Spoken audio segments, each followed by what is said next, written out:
Uncle Kenny, my favorite uncle. Gourmet chef, cool surfer, fantastic salesman. He's the kind of person that can make you smile even when you feel like you're having the worst day ever. I have so many fun memories with him. I remember when I was really little, sometimes he used to come over our house and he'd occasionally take a nap on the couch. My little sister and I would play this game to see who could run up and steal his wallet out of his pocket first without waking him up. I remember laughing our heads off at his foot-long afro from college. I remember when he taught me how to surf at the beach. My Uncle Kenny is so special to me, but there's something that he's been dealing with for a really long time. You see, my Uncle Kenny has had an addiction to cocaine for the past 20 years. It started with alcohol and grew from there. Addiction became like a cancer in his life, consuming him. It took his job, his relationships, his dreams, and almost his life. What devastated my Uncle Kenny is hurting so many people around us today, in our schools, in our cities, and all across our nation. Addictions are wrecking families, crushing dreams, and catapulting people into poverty. Using Rotary and Herbert J. Taylor's four-way test, we can analyze this problem of addiction using the following 4 questions. Is it the truth? Is it fair to all concerned? Will it build goodwill and better friendships? And finally, is it beneficial to all concerned? So, is it the truth? I can bet that almost every person in this room knows someone who's had an addiction. And if you haven't, I'm sure you've seen examples of celebrities who have. Celebrities like Elvis Presley, Anna Nicole Smith, Lindsay Lohan, Marilyn Monroe, Whitney Houston, and countless others. Statistics tell us that 1 out of every 8 Americans has had an addiction. And considering their family and friends, all of the people who are negatively impacted by these choices, well, you can imagine how big the problem of addiction really is in the United States. It's a lot bigger than we thought. That is the truth. Question number 2, is it fair to all concerned? Of course not. Even at my young age, I've seen so many lives ravaged by addiction. 2 of my uncles, my grandma, my grandpa, 3 of my great-grandparents have all had addictions. On my mom's side of the family, I've had 8 relatives who have died because of their addictions to alcohol and other drugs.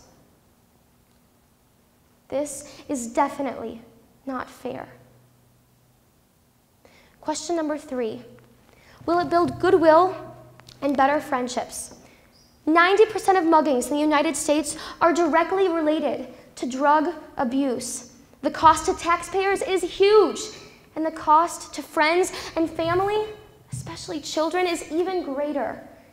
Over 6 million children in the United States live in a household with at least one parent who has had an addiction.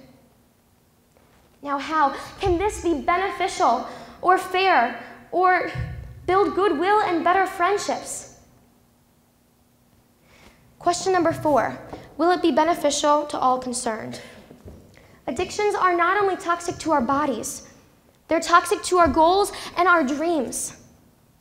Now, I am sure that when my Uncle Kenny was a teenager, he didn't look forward to his future and think, when I grow up, I want to have an addiction. Of course not. He had goals and dreams, but they were thrown out of the window when he decided to begin using drugs. Addiction is the farthest thing from beneficial. If statistics are right, and 1 out of every 8 Americans has had an addiction, then it is highly probable that there are people in this room right now who are struggling with the shadow of a past addiction that they just can't shake. If that is you, then please, because of your true courage and genuine love for the people in your life, you will get help. You won't delay any longer. You won't let your problem hurt the people that you love. But here's the good news. People with addictions have hope. My Uncle Kenny, who had an addiction to cocaine for over 20 years, has been sober now for a year after getting out of rehab. He's working as the head chef at a hospital in Africa, overseeing the preparation of over 1,600 meals every day. Because he's no longer letting addiction control his life, he's able to follow his passion of cooking and at the same time positively impact hundreds and hundreds of people around him. And here's some more good news. As friends and family, you and I can make a difference. It starts with the parents. Parents who communicate with their children that they don't want them using drugs cut the probability of it happening in half. And as friends, we can talk to the people in our lives that we know are struggling and encourage them to get help. My Uncle Kenny told me that addictions don't have to win in the end. He showed me that there is an escape route. Sometimes it just takes someone like you or me to point it out to them. Using Rotary and Herbert J. Taylor's 4-way test, we have shown that addiction really is a big problem in America, that it's not fair to all concerned, that it won't build goodwill or better friendships, and that it's not beneficial to all concerned. But friends, that's not all it takes. We must come together as one. We must show true courage and genuine love for the people in our lives and act now. Thank you.